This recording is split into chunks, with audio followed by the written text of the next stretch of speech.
Informasi mancanegara di Kompas Pagi bersama saya Glenny Soktania. 2 kebakaran terjadi di dekat ibu kota Quito, Ekuador. Asap pekat menyelimuti langit dan menimbulkan risiko kesehatan. Kualitas udara di ibu kota Quito terus memburuk akibat kebakaran hutan di wilayah timur laut.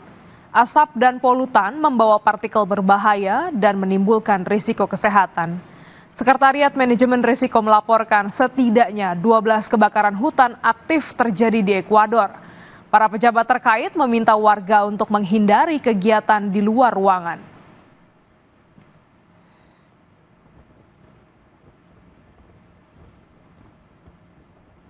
Badai Topan Yagi menerjang Kecamatan Wengtian di kota Wengchan, Hainan pada hari Jumat pukul 16.20 waktu setempat dengan kecepatan angin kencang melebihi 234 km per jam.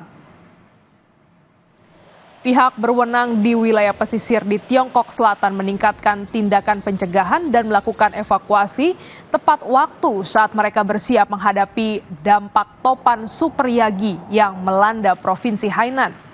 Hingga pukul 17.00 pada hari Jumat waktu setempat, lebih dari 460.000 orang telah dievakuasi dan lebih dari 500 pusat relokasi telah didirikan di seluruh kota Wengchan.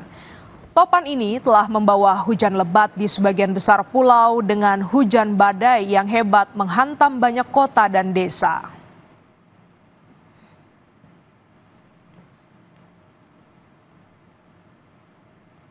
Sejarah mencatat bangsa ini berdiri di atas persatuan. Maka kita pun paham perbedaan takkan mampu membuat bangsa ini tercerai-berai.